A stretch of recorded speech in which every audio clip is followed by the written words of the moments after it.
shifting through wind and time.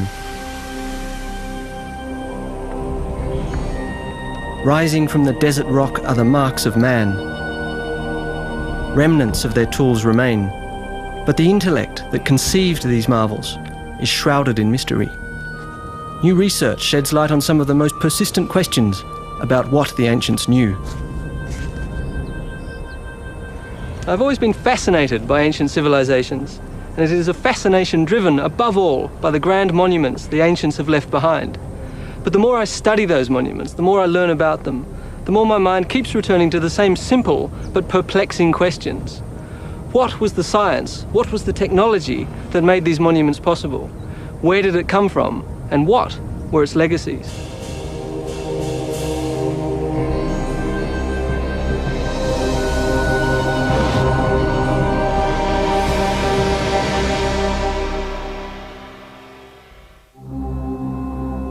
They say faith can move mountains. Well, in the case of the ancient Egyptians, it was their faith that made them move one mountain to build another. To do that, they invented not tools, but clever techniques and methods. I flew to Egypt, looking for remnants of their ancient past, to uncover something new about the ancient legacy.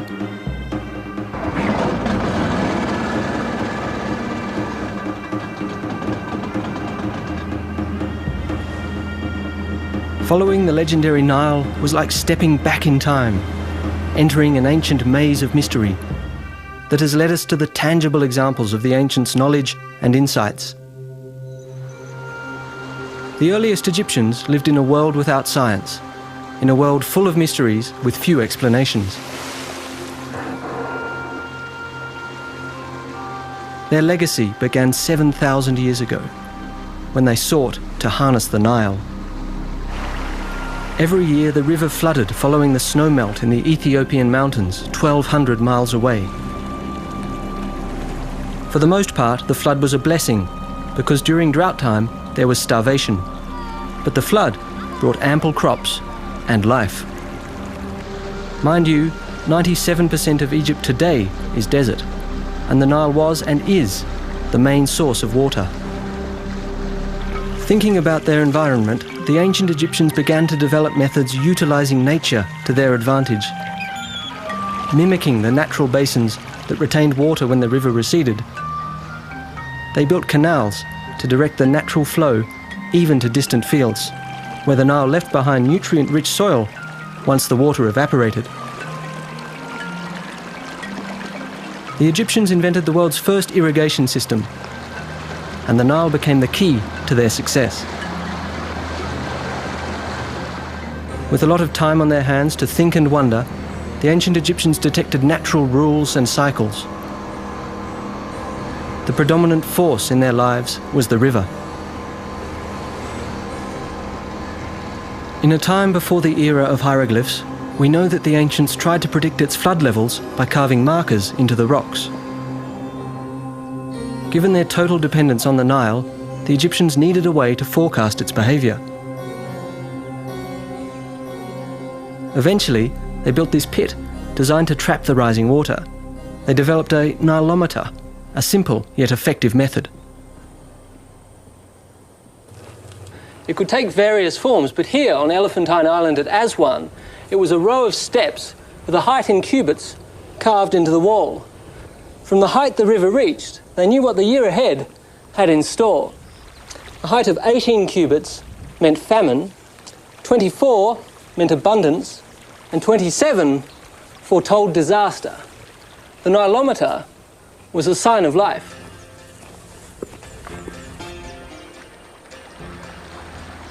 Following the cycles of nature, they formally divided their year into 3 seasons. First came the flooding season, then the outflowing season of sowing and harvest, and finally the inevitable drought that lasted until the life cycle of the Nile repeated itself. The ancients divided each season into 4 months, with the moon defining each month as a cycle of 29 to 30 days. From their Sumerian neighbours, the ancient Egyptians had already adopted a 360-day calendar. But the moon as a marker turned out not to be precise enough, at least not when it came to predicting the flood.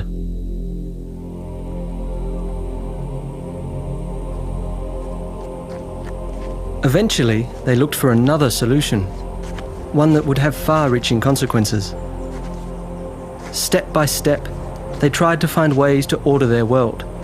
And while discovering the rules and cycles of the night sky, the Egyptians noticed a particular star. Sirius, or Septet as they called it, rose once a year in mid-July around the beginning of the flood season.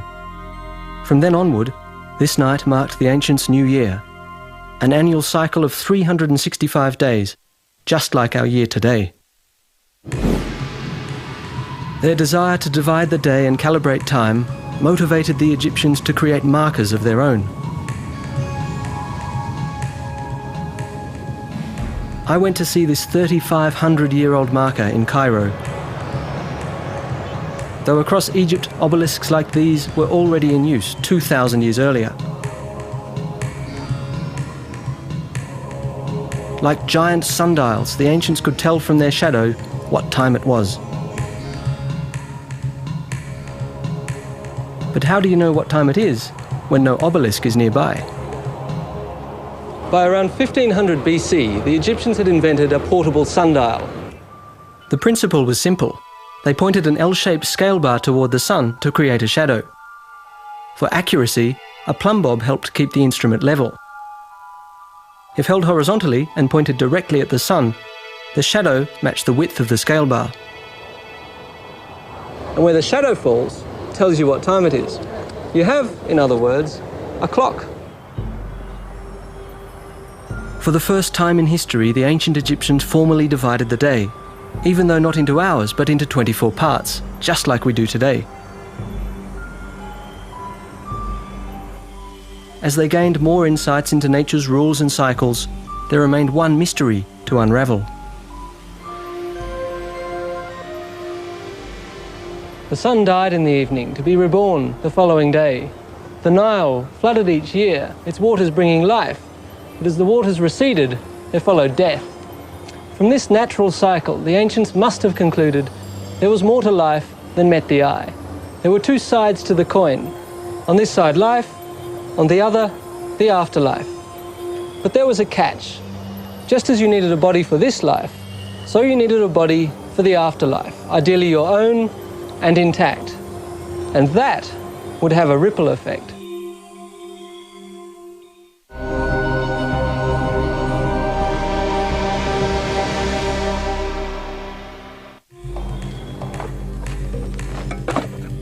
In the early days, the Egyptians buried their dead inside the earth, wrapped in linen beneath the shifting desert sand.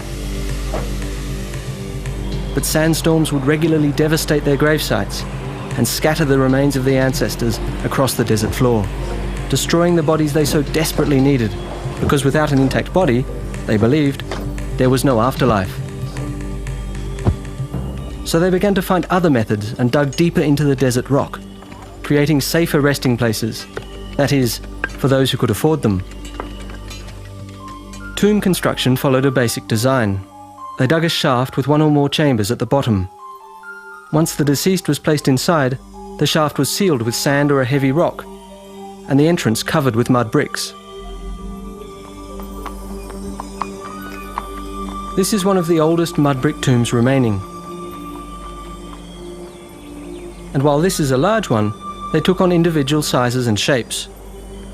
Whether square or beehive, the covers expressed the Egyptians' idea of the primeval earth mound from which all life had once emerged, and from which the dead were resurrected.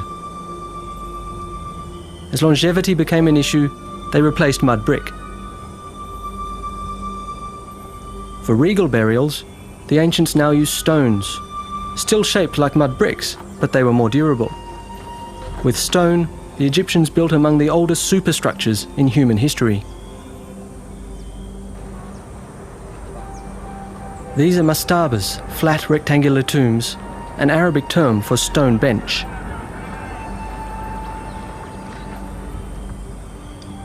Mastabas became a mark of status. I noticed here at Giza that with time the stone blocks became larger and the tombs more elaborate.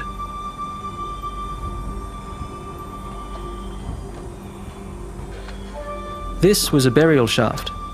I could see that the ancient craftsmen were true masters. The high level of finish makes it hard to believe they're 5,000 years old. At the end of the shaft, a mastaba like this contained one or more burial chambers depending upon wealth. A rectangular superstructure above the burial shaft contained a corridor, a chapel, and another important feature, a serdab. And your position in society? I met with the chief Egyptologist of the Giza Plateau, Mr. Mansour, to look inside a mastaba. Yeah. Here is the chapel or the corridor which leads to the chapel of the tomb. The chapel? Yes, but you could see how important this tomb was by the level of finish and architectural detail. Before the chapel of the tomb, you can see a corridor. And this corridor, if you look to the ceiling, you will see that they built it in a vaulted ceiling. Massive stone blocks form the walls and a saddle roof. Cleverly applying the right triangle, the ancient engineers calculated the arch, and then chipped away the stone to create the vaulted ceiling. It was one of the earliest uses of geometry. This corridor, they painted and they bought the wall paintings with the daily life scenes. Mr. Mansour pointed out that the ancients took gifts and material belongings to their grave, but that wall paintings replaced the world they lived in. These images were as good as the real thing, depicting cherished activities like winemaking and details of their daily lives as farmers. Each picture a magical, eternal offering expressed in art. Now what about this hole in the wall? What's happening here? If you look here to this niche, small niche, it should contain a statue. The serdab was empty, but traditionally the statue that resided here offered the soul refuge in case the body was stolen. Now where is this afterlife? Here. The afterlife is here. This is the chapel, the most holy place inside the tomb. Can we have a look in? Yes, please. Now what would happen in the chapel? This is the most sacred place inside this tomb, or in any other tombs, which comprises the false door. The false door. All the chapel was built for this false door. Why is it called a false door? Well, a false door because I think the ancient Egyptians loved the images, and this is the image of a real door. Following the ancients' love of images, Mr. Mansour explained, the false door mimicked a real door through which the deceased could return to his life to visit with family and friends and receive their offerings. In an adjoining tomb, I found a powerful presence, the soul's doorway and its resident statue. Along with the soul, the Egyptians believed a person was comprised of the body, the personality, the immortality, and the name. Without an intact body, or at least a statue for the soul to inhabit, a person didn't have a shadow and therefore didn't exist.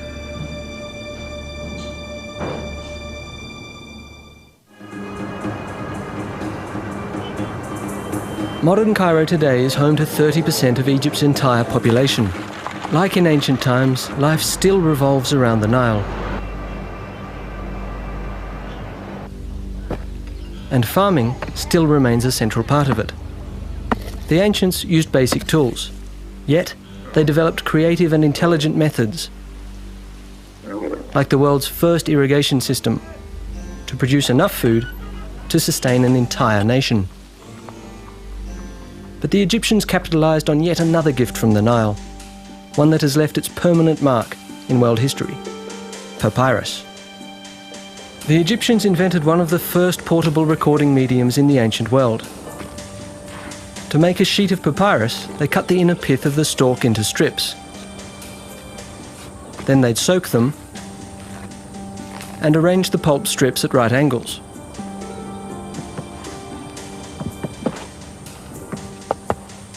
Pounding began the fibre fusing process.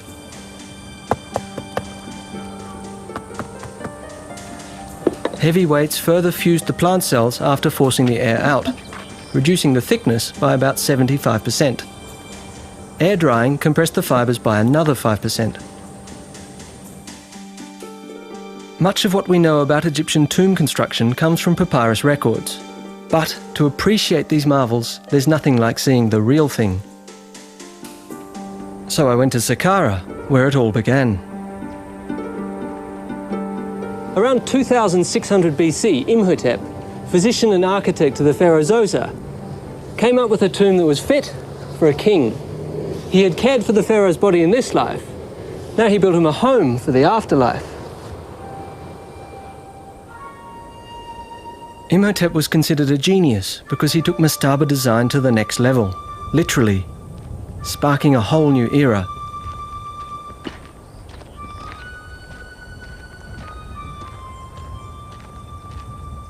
Imhotep started with a mastaba which he expanded on two sides and built from the ground up, a 4-step pyramid around it. While he was at it, he superimposed another even bigger construction over the first, until he had created a tomb with 6 steps, reaching over 200 feet into the sky.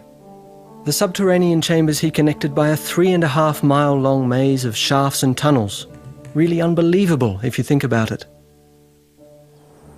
We have no record of what went on in Imhotep's head, but his innovative design really speaks for itself. Had he not created an image of the sun's rays? Or was it a staircase leading Zoser's soul heavenward towards his afterlife? Imhotep's step pyramid stunned the ancient world, and Zoser's tomb became Egypt's first pyramid.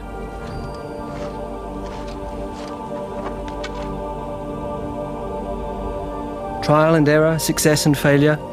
Whatever learning curves Imhotep's successors underwent, we don't know. Fact is, he sparked a whole new trend. How many attempts failed, we'll never know. Half a century later, either King Huni or King Sneferu took pyramid design to new heights. Experts don't know which one was responsible. To build higher, they experimented with a square base at Maidoom. But the sky was the limit, and after relocating the gravesite to Dahshur, Sneferu started a new, even more ambitious project. At first, it seemed to work. Except 1/3 into the construction, Sneferu's ambition was curbed by the slope. One theory is that the tremendous static weight may have caused cracks on the interior walls. So they lowered the angle, earning his project the name Bent Pyramid. Experts believe it was because of this imperfection that Sneferu ordered a new pyramid. Talk about ambition and determination. For the red pyramid, they copied the square base and the new angle of the bent pyramid for overall better proportions. It may look like trial and error, but over time they learned to carefully calculate their constructions. The Rhind Papyrus dates from 1650 BC. While it's a copy from an earlier document, it may still be older because the era of pyramid construction had ended around 150 years earlier. It's a 15-foot-long scroll. This part shows that the ancients came up with a formula to calculate the perfect proportions of a pyramid, and that they had a basic understanding of the principles underlying the Pythagorean theorem 1,000 years before Pythagoras was even born. What Sneferu had created was the first true pyramid. 4 equal triangles on a square base. Now I wanted to see how they had solved the weight issues of the interior.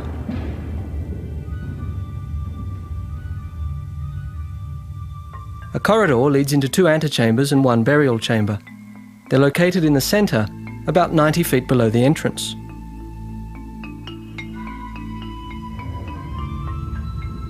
Given the size and weight of these blocks, the precision with which the Egyptians set them is really impressive.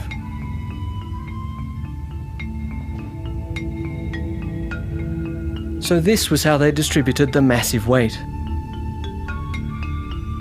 They built what architects call a corbelled ceiling. This one is over 40 feet high. Each tier projects out just a few inches from the one below until they meet at the top. Wow! Then, the corridor ascends for a few yards, leading into the burial chamber. Here, in the middle of the pyramid, you've got millions of pounds of rock all around you. It's like you're buried alive.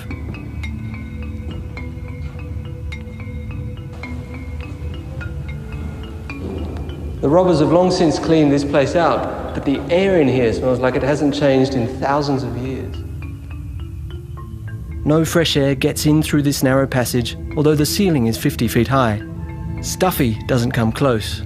It's well over 90 degrees and the bats in here lace the air with a strong smell of ammonia. Phew. I can't tell you how good it feels to be out in the open air again. Today this is called the Red Pyramid, but originally it was white, covered in a glistening limestone casing to a height of 340 feet. But the sky was the limit. Soon the father would be outdone by the sun. The ancient Egyptians created some of the most enduring structures in human history.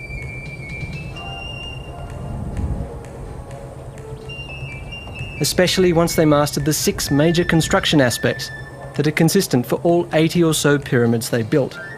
The first principle is the square base. To get a perfect square, they marked the 4 corners of the pyramid, something they probably did with strings.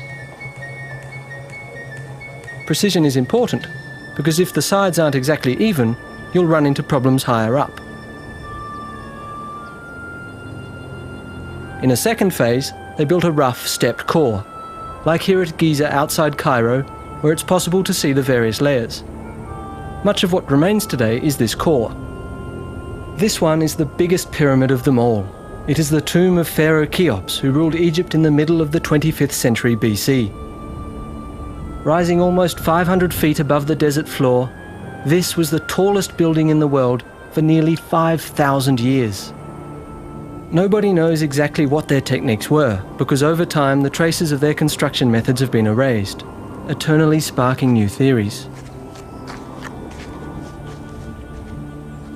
The third feature is the location and orientation of the pyramid.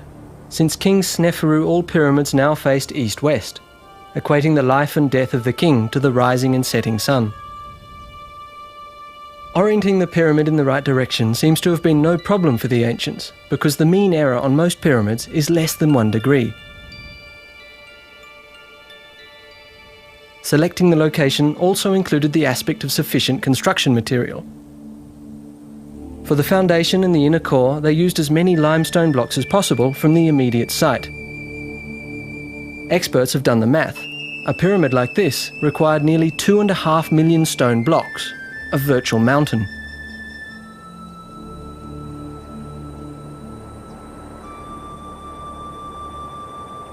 Here in the pyramid quarry, you can still see where they cut the core blocks out of the bedrock.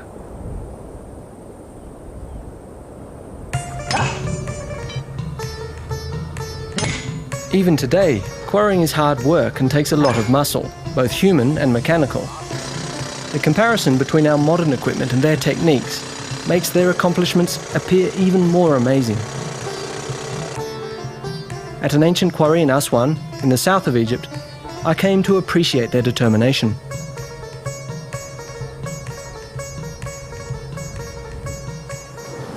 This is a block of dolerite, and believe it or not, it was all the Egyptians needed to quarry huge blocks of granite. They'd use it much like a sledgehammer, pounding away till they had holes like these, and eventually they'd have a trench. The work must have been extremely tedious, but it was very effective.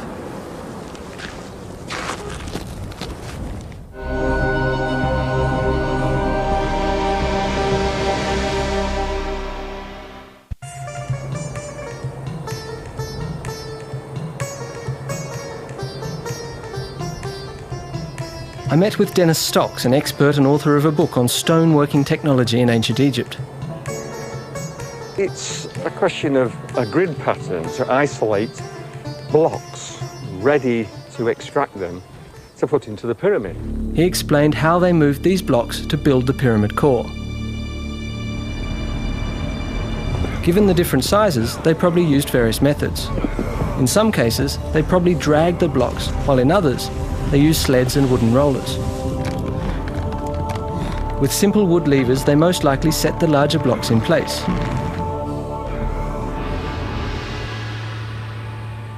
At the top, the rocks are much smaller and could probably be set by hand. In the fourth phase of construction, they filled in smaller stones to shape the actual pyramid.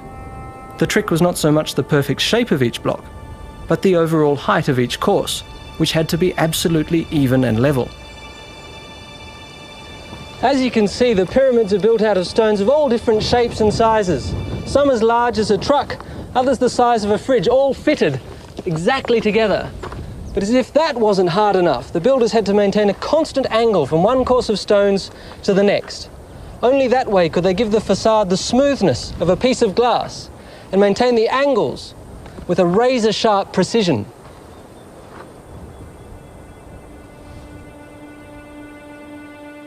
The fifth aspect of pyramid construction was the right angle, the slope, and its proportion to the square base. This was crucial in terms of durability. Finally, there were the white, smoothly finished limestone casing blocks. In most cases, they've been stripped away as the pyramids themselves became quarries. The cap on Cheop's son, Khafre's tomb, is a remnant of that. I knew that Dennis had done some research on the casing blocks. I met him at the pharaonic village in Giza, where he'd set up a workshop to demonstrate ancient stoneworking techniques. When I arrived, Dennis was just setting up a limestone block. Very good, thank you. The tools he prepared were surprisingly simple. I was curious to see how they'd used them. Jack, come and have a look at this over here. What have we got here, Dennis? Well, this block of stone is similar to the type that they would use in the Great Pyramid, particularly for the casing blocks. How did they get the block smooth enough to serve as a casing? Well, to start to get it smooth, we would use a tool like this. This is a copper chisel, and the copper came from copper ore, which comes from the Sinai. Dennis told me that the ancients used three naturally occurring materials: copper ore, flint, and sand. From copper ore, they made chisels, adzes, borers, and drills. I always thought that copper was a very soft metal. How can you cut stone with copper? Now, the secret with this is that it is hammered cold, not like a modern steel chisel, and that hardens the edge if it's left to cool naturally. Okay. And then you can cut the stone? Yes, it's quite simple to do. You just get the chisel, put the edge on, and then gradually chip away by altering the angle of the chisel in order to get a clean cut along the stone. And that gives you a cut that's smooth enough to build the casing stone? Yes, eventually you would get it quite flat. But then there's another technique they could use, which is using a flint scraper. Has a sharp edge along there and can be used like this. Just angle it at the stone and gradually scrape away the high points like so. Now, Jack, why don't you have a go yourself with this? Oh, it's quite soft, isn't it? Yeah. So you can really just... yeah. And so with this thing, you just even away all the rough edges. You can gradually get that even down until you get a smooth surface. Polishing is one thing, but how do you know when you've got the finished product? How do you know that your surface is absolutely flat? Well, let me show you. First of all, they needed an accurate tool to test the surface as to see whether it was flat or not. Mm-hmm. Really, what it amounts to, if you just hold that for me, Jack, and stretch that out tight on the surface like that. Mm-hmm. Now, what this is, are three rods that are all the same length. Now, this is extremely important, so that when the string is taut, you can check underneath the string with the rod to see if there are any high spots, like so. So if we touch the string, we know that there's a bump right there. Yeah, if the string lifts up like that, you know that there's a bump. Unbelievable. This technique was really clever, but if you think of the millions of stone blocks that required such detail, I was sceptical as to how effective it had been in the field. So I challenged Dennis to a little experiment. If we walk along this way, you'll see that blocks are in a line and they seem pretty level with each other. How did they keep them so level? Well, they had to use a means of testing them. So we'll test them and see how good they are. Let's use the old levelling tool again. Our old friend. The rods and string. Yes. You place your end on that block there, and I'll try this block here. And we'll try your block first with the testing rod. Oh, so that's brilliant. Pretty good, isn't it? Pretty perfect. That's good there, but this is the bit here. How's this level here? Oh, yes. You've got to have nothing but admiration for them. So they've got it exactly right. Absolutely right. So the blocks are level. But that wasn't enough. For the pyramid to remain stable, the blocks had to be horizontal. Dennis had brought another ancient tool. Now, we can use this A-frame to check whether the block is truly horizontal.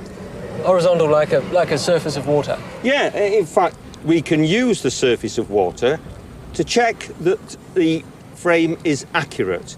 And we do this by marking a line behind the hanging plumb line. So if your measurement is flat, then this will always hang absolutely vertically. And then you know the rock is horizontal. Yes. So how is that now? It's bang on. It's absolutely right in the middle. It's very good. Very good. But that's one thing. I mean, if you know the block is horizontal, that's fine. But surely you also need to know whether the sides are vertical. Yeah, that's right, Jack. But they had another tool for this purpose. And there was only one place to test it. Now, this is one of the casing blocks that once covered the entire pyramid. That's right, Jack. Because this casing block has to fit to its neighbour, the vertical face has to be truly vertical, and they could test it with this particular tool, which is called an F-frame. And by the way, this is the only place on the plateau that we can test whether a casing block surface is truly vertical. This is a simple tool. So long as this distance is equal to this distance, and the plumb line is touching both the ends, then we can say that the surface is truly vertical. So how's it doing, Jack? It's doing pretty well. Then we can show that the surface is vertical. Pretty simple, huh? Well, they've got it right again, Jack.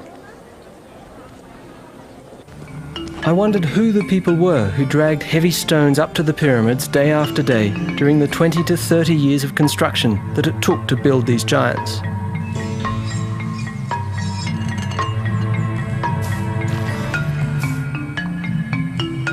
So I went to the foot of the Giza Plateau, where a graveyard is being excavated. It is the resting place of those who worked on the pyramids nearby. The graves provide a glimpse of the workers' lifestyle and hint at the social and economic importance pyramid construction held for the entire nation. Dr. Hawass, what do the tombs tell us? This is the first time actually that we know about the life of the workmen who built the pyramids. Before that, we know a lot about nobles and officials and kings and queens, but nothing about the common people who represent 80% of the nation in that time. Dr. Zahi Hawass, Secretary General of Antiquities, met with me to share the latest discoveries. How was it that the Egyptians managed to get so many people working on such a colossal enterprise? Was this a system of forced labour, of coercion, or was it more a system of cooperation? You have to understand one important thing, that the pyramid was the national project of the whole nation, the whole country. The 1,600,000, who actually was the number of population in Egypt in that time, dedicated their life to build that pyramid because it is for the king, who is actually the god. So it's certainly not an army of forced slaves. No, we believe that the number of the workmen was only 10,000 workmen. Maybe 1/3 was actually a permanent workman who worked for the king permanently. And the rest will be workmen, young people, who came through the support of the households in the Delta and in Upper Egypt. Contrary to what has been assumed, evidence emerges that the basic workforce, the muscle power in the construction of the pyramids, were not slaves, but devoted farmers. Every family had to send their share. You know, like today, if you go to any village in Upper Egypt or Lower Egypt, they do like the time of building the pyramid. If you try to build your house, you'll find that every day, every family in the village will bring you food. Building the pyramid was the same like this. What about the Nile and the annual flooding that occurred? Did that affect the work on the pyramids? It does, but it helped in working a pyramid because when the flood completely covered Egypt, there is no work for anyone. What you've described here is really a small city. 10,000 people is a lot of people. How did they organize that? A crew consists of 2,000 workmen. And they divide the crew to 2 gangs. Each gang consists of 1,000 workmen. Each gang had a name, like Friends of Khufu, Main Cowrized Drunk. Each group had an overseer. Then the whole 10,000 were organized by groups, by gangs, by small groups. Then this whole organization could be very easy. They had a big area, like a canteen or for feeding all the workmen. You have also storage facilities to store all their equipment, the tools, because each workman cannot own a tool. The tools were owned by the government. They have people who take care of their clothes. They have people who take care of their food. They have people who really prepare everything for them. Like a pyramid. Yeah.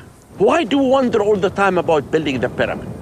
The administration of building the pyramid is more genius to anyone than really building the pyramid itself. And this is why the pyramids built Egypt. Because building this pyramid made them to know about art, technology, and science.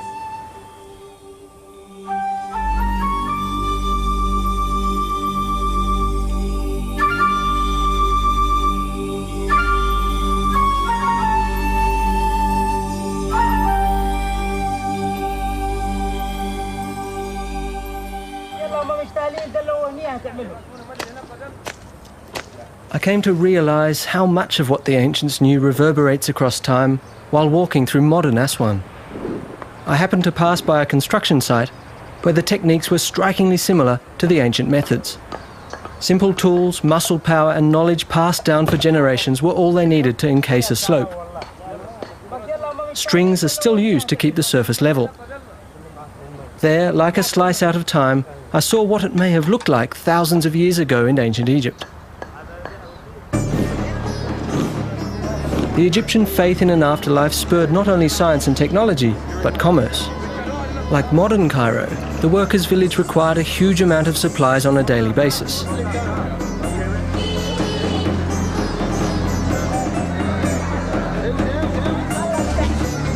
Many sought to fill those needs. And as their belief radiated out beyond the royal gravesites, it touched every aspect of Egyptian daily life. More and more people turned to supplying the demand, while generating a demand of their own. Undertaking and all aspects associated with it became a major industry. Incense, balms and ointments that had been the king's prerogatives were now also desired by the masses. Salam. I need an ancient perfume. This is Ramses. This is stronger and fresh. You want something more stronger, or lace, or... This one? This is lotus flower. Oh, it's very strong. It's a very strong flower. Okay. Believed to be the scent of the gods, perfumed oils were applied to the skin for both cosmetic and medicinal purposes, and also used in the mummification process. So you could say that perfume was yet another invention we owe to the Egyptians' belief in the afterlife.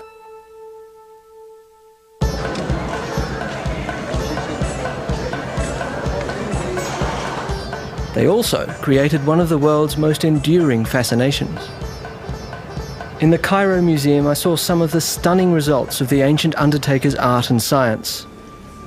Though they are shocking in their stark reality, the mummies provide an invaluable record of the beliefs, the science and the lives of the ancient Egyptians.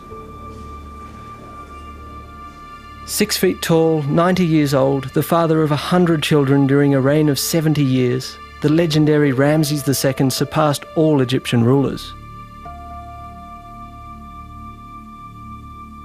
The mummification process during Queen Nedjemet's time included the tucking of natron, a naturally occurring salt, in packages under the skin and into the body's hollows. When she was found and transferred up the Nile to Cairo, the natron that had once dehydrated her body absorbed the moisture on the river, causing her dried skin to burst. King Seqenen-Ra's mummy tells of a violent world which he left following a head wound sustained in battle. Amenhotep I, his grandson, is resting in a shroud adorned with flower garlands. Just like today, flowers were a token of love. The mummies tell us that the Egyptians set broken bones, performed amputations and suffered, like many of us, from arthritis.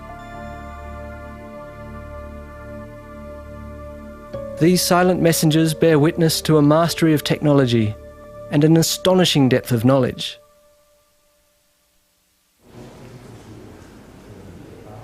Nearby, I found another ancient marvel, a hollowed-out granite block, the ancients' coffin or sarcophagus.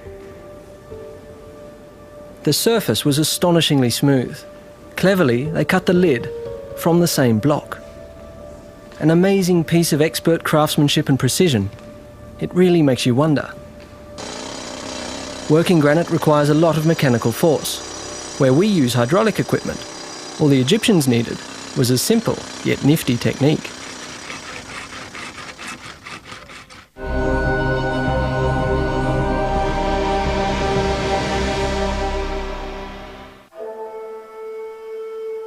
The barren environment of the desert inspired the ancient Egyptians to create colourful images, be it for this life or the afterlife. In their world, flowers took on a special meaning. Records from 2200 BC show that it was in ancient Egypt where the first ornamental gardens were created, more than 1500 years before the fabled Hanging Gardens of Babylon.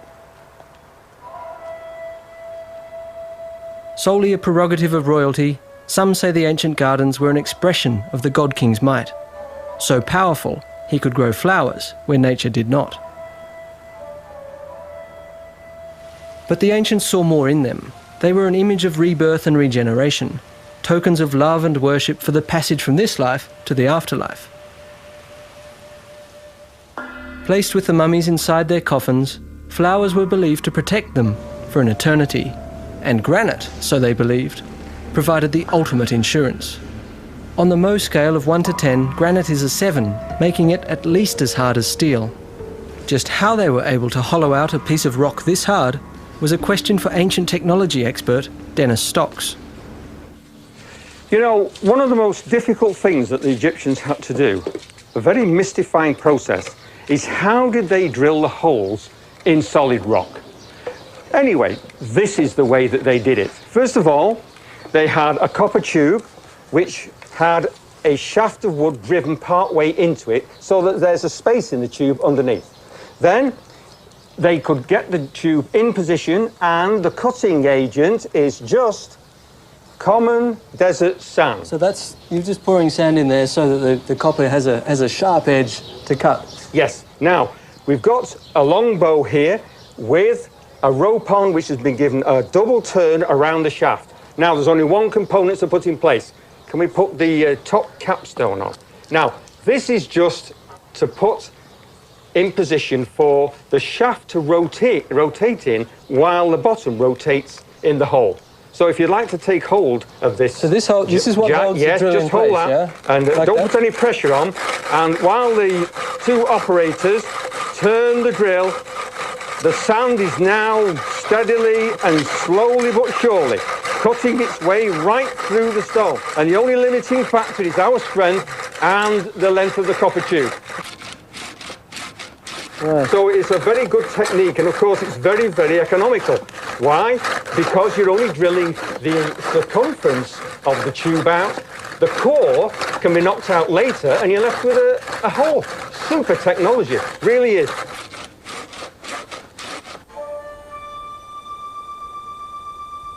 With basic tools but masterful application, the ancient Egyptians created world wonders.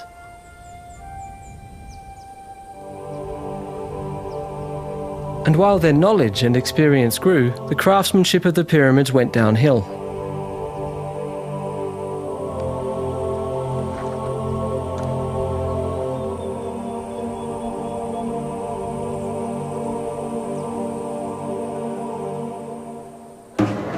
As industries expanded and diversified, social classes emerged that were no longer dependent on the royal family. Some historians also believe that wars, famines, and a power shift to the south contributed to the decline. But it took another 1,000 years before the ancient Egyptians were dealt the final blow. A new faith arose, and while it also acknowledged the concept of a life after death, it argued that you didn't need a body to enjoy it. Christianity swept through Egypt, followed by other religions. erasing an over 3,000-year-old tradition in only a few centuries, eclipsing a culture and a lifestyle that had been shaped by the pyramids. In their quest for an eternal life, they leave behind a legacy of basic geometry, rudimentary science and seminal technologies, preparing the ground for intellectual growth elsewhere. When we think of the great intellectually and scientifically advanced cultures of the ancient Western world, we tend to concentrate on Greece and Rome. But both cultures achieved their greatness thanks in part to what the ancient Egyptians knew. Their knowledge did not remain trapped in these desert sands, but spilled out into the wider world, beyond the shores of the Nile. From where it eventually reached us, reminding us, in light of our own achievements in technology and science, that we stand in awe on the shoulders of giants known as the Egyptians.